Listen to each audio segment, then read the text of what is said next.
मित्रों, राम राम, जय श्री राम, जय हिंद, वंदे मातरम। मैं राजन आप सभी का बहुत स्वागत करता हूं आपके अपने YouTube चैनल दी राजन पांडे शो में।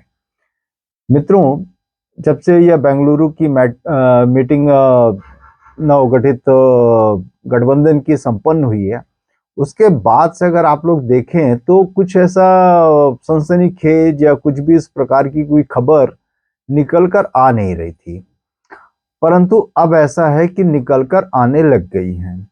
जहां ये जो INDIA गठबंधन है, इसको थोड़ा सा ज्यादा अब उन्होंने बनाया ही इसी के लिए था कि इसका जो प्रचार हो वह एज इंडिया हो, India versus Modi, India versus NDA and India versus फलाना।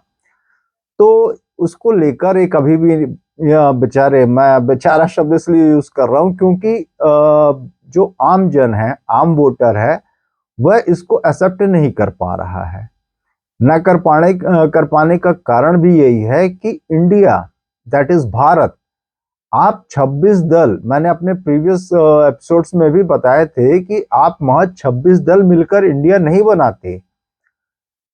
इंडिया दैट इज भारत, जो कि हमारे कॉन्स्टिट्यूशन में लिखा हुआ भी है, उद्घृत है, वह बताता है कि भारत एक पूरा राष्ट्र है।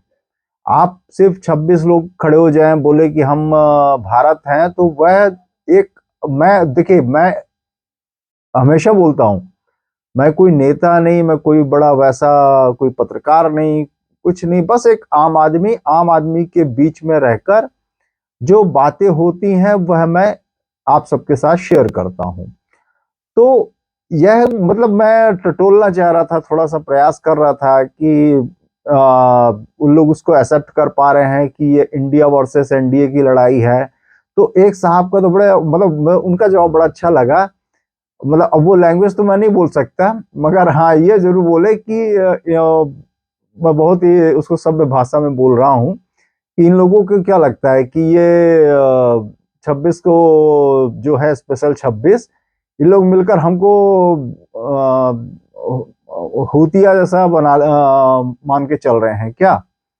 तो अगर एक जो कि एक एमटेक है, वह अगर एक ऐसी भाषा और ऐसा विचार रखने लग गया है इस गठबंधन के प्रति, तो जो आम व्यक्ति है, जो, अब देखिए, आप आज किसी को आप यह नहीं कह सकते कि वह इन सब चीजों को इग्नोर कर देंगे या उनको फर्क नहीं पड़ता।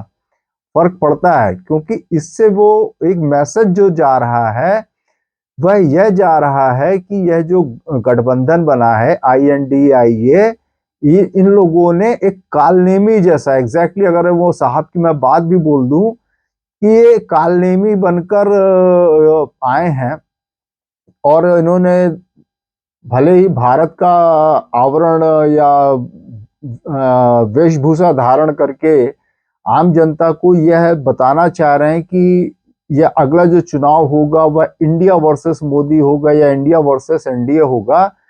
तो मुझे उनकी यह बात बिल्कुल सही लगी कि जो रामायण का एक कैरेक्टर है काल नेमी, तो जनता इनको अभी इस INDIA गठबंधन को बतौर काल नेमी से रेसोनेट कर रही है, उससे उनकी तुलना कर रही है। तो मतलब मुझे खुशी किस बात की थी कि नाउ, पहले की अपेक्षा, now the voters are much more matured and they know कि उनको किस मुद्दे पर वोट देना है और किसको वोट देना है और क्यों देना है। इससे पहले अगर आप देखें, जो मैंने जब तक उस प्रकार से देखा है, तो एक व्यक्ति विशेष को, चूंकि वो उसके धर्म का है, संप्रदाय का है, या कह लीजिए कि कुछ एक लोकल मुद्दे या कुछ उसके अगर अपने कुछ पर्सनल इंटरेस्ट होंगे, उस बेसिस पर वो वोट करते थे। परंतु अभी यह जो कॉन्शियसनेस आई है, यह मतलब दिल को छू जाने वाली बात है। परंतु यह विपक्ष के लिए थोड़ा सा सोचने का एक मैटर बनता है। This is an area of concern कि until and unless they don't rectify their the banner I will say I.N.I.D.I.A. तब तक थोड़ा सा उनके लिए मुश्किल जाएगी, क्योंकि अभी देखिए मैं हिंदी पट्टी की ही बात कर रहा हूं। मैं यहाँ पर तो लोगों का साफ ये कहना है कि अब तो मुद्दे प्रमुख हो गए हैं। अब कौन लड़ रहा है कौन नहीं लड़ रहा है, हालांकि मैं एक चीज में थोड़ा सा मेरे को भी एक जिसको संशय जिसको कहना चाहिए है कि अभी इतने ज्यादा भी ये इतने मैच्योर नहीं हुए हैं कि सामने वाले की जात धर्म ये ना देखेंगे। और अगर सच में अगर ऐसा होता है, आई विश कि मैं गलत साबित हूं यहाँ पर, और वे मुद्दों पर और जो भी दूसरे अपने पैरामीटर्स होते हैं उन पर जिसको वो सही पाए उनको वोट करें, तो really it will be win win situation for Bharat. खैर साहब, तो आज यह एक बड़ी अच्छी नूतन खबर थी हमारे लिए, हम हमारे से मेरा मतलब for Bharat as a whole, for the nation as a whole. और अब दूसरी बात करें साहब, आज मोदी जी ने हमारे उनकी मतलब मैं एक चीज बोलता हूँ, इतनी बारीक चीजें वो पकड़ कर चलते हैं। अभी शायद है कि 1 जुलाई या 2 जुलाई को शहडोल के दौरे पर थे, उन्होंने वहां पर अपना कुछ कार्यक्रम किया था, भाषण दिया था, वहीं से उन्होंने इस गठबंधन को लेकर भी कुछ बातें की थी जो अनवरत रूप से अभी तक चलती चली आ रही हैं। आज उनके मन की बात कार्यक्रम में मैं आई वॉज सरप्राइज्ड कि उन्होंने शहडोल की वापस से बात की और एक कोई पर्टिकुलर गांव का जिक्र किया, विश्रामपुर या बिचारपुर ऐसे करके, कि जहां पर जिसकी तुलना उन्होंने मिनी ब्राजील से की। तो मुझे भी लगा कि ऐसा कौन सा भारत में ऐसा कोई गांव या शहर है कि जो मिनी ब्राजील है, और वो भी फुटबॉल के लिए। तो पता चला कि वहां के उस छोटे से गांव के समवॉट 3 से 4 लड़के at regular interval of time national football की नेशनल टीम में खेलते हैं। तो देखिए ये होती है एक नायक की क्वालिटी, कि वह छोटी सी छोटी बात को भी, जो कि अगर आप देखेंगे तो 4 प्लेयर 3 प्लेयर अगर नेशनल टीम में एक ही जगह के खेल रहे हैं तो किसी को शायद लगेगा कि अरे सामान्य सी बात है या जो भी है, या इवन कि शायद उसको बिल्कुल भी इंपॉर्टेंस ना दे। परंतु मोदी जी ने हमारे उस बात को हाईलाइट किया, जिससे मैं इतना डैम श्योर हूं कि आने वाले समय में वह जो पर्टिकुलर प्लेस है जिसका उन्होंने जिक्र किया, वह मिनी ब्राजील से हो सकता है कि ब्राजील की ओर बढ़ जाए और ऐसे प्लेयर्स वहां से इमर्ज होने लग जाए जो कि सच में भारत को फुटबॉल के गेम में एक अच्छा मुकाम दिला दें। And for that reason I really hats off to mister Modi.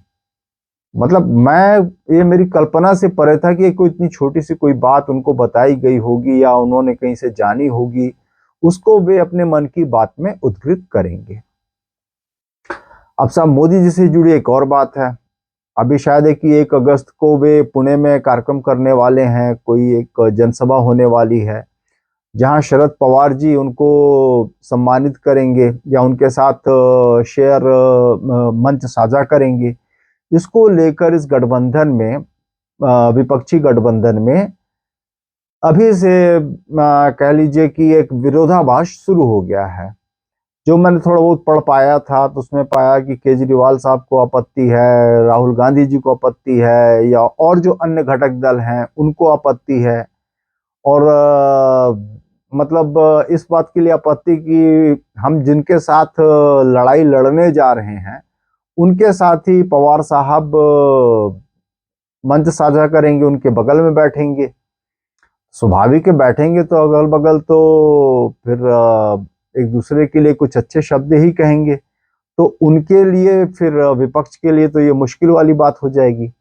वैसे एक बात विपक्ष भूल जाता है कि शरद पवार जी उनके गठबंधन के सबसे वयोवृद्ध और सबसे जिसको बोलते हैं धरती पकड़ नेता हैं, और खास तौर पे कैसे प्रासंगिक बने रहना है वे अपने आप को बनाए रखना जानते हैं, और वे बने रहेंगे, फिर भले चाहे वे महागठबंधन के हिस्सा रहें या ना रहें। देखिए अभी as of now Ajit Dada Pawar ji के जाने के बाद से अभी फिलहाल जिस उम्र के पड़ाव पर पवार साहब हैं, अभी मैं अगर ये कहूं कि कुछ सुपर कैरिस्माटिक वो कर जाएं, तो ऐसी मुझे आशा बहुत ज्यादा नहीं लगती। परंतु वे अगर भाजपा के साथ जुड़ गए, जैसे कि अगर आप याद करें तो राज ठाकरे साहब ने भी कहा था कि अभी एनसीपी की एक टीम गई है, दूसरी टीम जानी बाकी है। तो हो सकता है कि राज ठाकरे साहब यहाँ पर प्रोफेटिक साबित हो जाएं और शरद पवार जी भी अजित दादा के साथ भाजपा के साथ हाथ मिला लें। तो इसमें उनको मिलना क्या है? इसमें उनको वह सब मिल जाना है अगर वे एनडीए के साथ जाते हैं, मोदी जी के साथ जाते हैं, जो कि उनको विपक्षी खेमे में रहकर मिल ही नहीं सकता। एक बात तो देखिए, एक बार उन्होंने खुद भी अपने एक बहुत ही सीनियर लीडर से कहा था कि 2024 में भी आएंगे तो मोदी ही। तो वह चीज उनकी अभी भी उनके दिमाग में कहीं ना कहीं चलती है। अब पार्टी का उन्होंने हश्र अभी जो हुआ, उसके बाद वे और थोड़ा सा सचेत हो गए हैं। और आप याद कीजिए कि अभी ये जो बेंगलुरु में मीटिंग हुई थी विपक्षियों की, उसमें way from the very first day नहीं गए थे। फिर मनाने पर कि मल्लिकार्जुन खड़गे जी ने बात की, फिर शायद है कि किसी अन्य ने भी बात की, फिर और किसी ने बात की, तो फिर जो दूसरे दिन की मीटिंग थी उसमें वे शामिल हुए थे।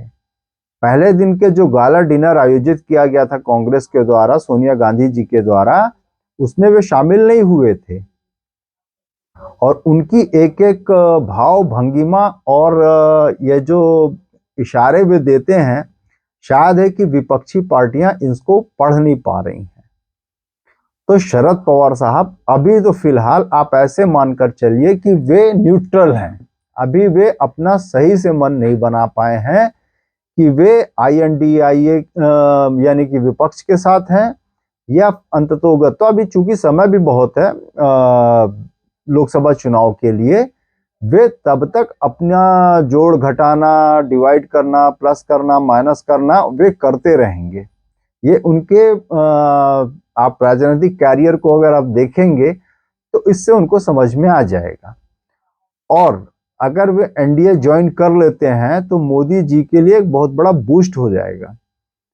फिर तो यूबीटी शिवसेना के लिए और कांग्रेस के लिए महाराष्ट्र तो उनको ऐसा हो जाएगा कि अब आप भूल ही जाओ।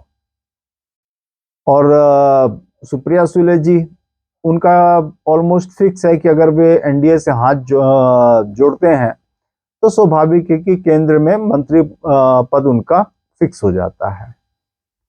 और मे बी हु नोस कि आगे शरद पवार जी, अब जैसे कि उनकी एक ऐसा कहा जाता है कि एक आकांक्षा है, अब देखिए बतौर प्रधानमंत्री तो संभव नहीं रहा, परंतु यस एज प्रेसिडेंट वे जरूर अभी भी अपने आप को शायद है कि सुयोग्य मानते हैं और उसके लिए एक परफेक्ट चॉइस भी मानते हैं। तो इसमें अगर कल को वे एनडीए के खेमे में नजर आ जाएं, हालांकि देखिए मैं बार बार बोलता हूं समय बहुत है, अभी एक महज पुणे में जो मीटिंग है उसको लेकर आप जनसभा है उसको लेकर उनके साथ जो मंच साझा करेंगे उसी में आप अगर पूरी पिक्चर ड्रॉ करेंगे तो ये तो थोड़ा बेमानी होगी। परंतु यस, थोड़ा सा समय आगे बढ़ने दें, पिक्चर अच्छे से क्लियर हो जाएगी। और मैं तो श्योर हूं कि काका, हमारे शरद पवार काका एनडीए के खेमे में जा रहे हैं। यस, और ये रही हमारी भारतीय राष्ट्रीय राजनीति की बात। अब एक थोड़ी सी बात साफ करते हैं कि कुछ न कुछ ऐसा हो जाता है हमारे पड़ोस में कि जो सभी को थोड़ा हृदय विदारक लगता है। अभी जो खबर देखी मैंने कि कहीं पाकिस्तान के किसी प्रांत में बड़ा भीषण विस्फोट हुआ। अभी शायद है कि मुहर्रम का आज या कल ताजिया निकला था। और जैसा कि इस्लाम में माना जाता है कि मातम का महीना है, तो ऐसी आतंकवादी घटना होना और उसमें 50 लोग के करीब लोगों का मारा जाना, यह सब कुछ थोड़ा सा चोट पहुंचाती है मन को बातें। त्योहार है, आपको जिस तरीके से मनाना है आप वैसे मनाइए। कुछ ऐसे उपद्रव अभी दिल्ली की तरफ से भी आए जहां पर वह पत्थरबाजी और वह सब मतलब डजेंट, मतलब खासतौर पे भारत की आप जब लेकर बात करते हैं, कम से कम भारत में तो ऐसा ना हो। बस ऐसी एक कामना रहती है, ईश्वर से प्रार्थना रहती है, प्रभु श्री राम से प्रार्थना रहती है। बाकी और एक हैं बलूचिस्तान की निर्वासित पीएम, जो जिन्होंने भारत से बड़ी एक ऐसी उम्मीद लगा के रखी हुई है कि भारत उनकी मदद करे, उनको इंडिपेंडेंट स्टेट का एक दर्जा दिलाए। और याद करें, अगर आप तो एक समय मोदी साहब ने भी अपने भाषण में लाल किला से बात भी की थी बलूचिस्तान की, तो मे भी है कि शायद है कि कुछ अब मोदी जी, हमारे फॉरेन मिनिस्टर शिवशंकर जी कुछ ना कुछ इसका भी हल निकालेंगे, और वो डेफिनेटली निकालेंगे, दैट इज फॉर श्योर। चलिए मित्रों, आज के लिए इजाजत दीजिए। संवाद पसंद आया हो तो प्लीज लाइक करना बिल्कुल ना भूलें, चैनल पर नए हो तो सब्सक्राइब करना बिल्कुल ना भूलें। जय हिंद, वंदे मातरम, जय जय श्री राम।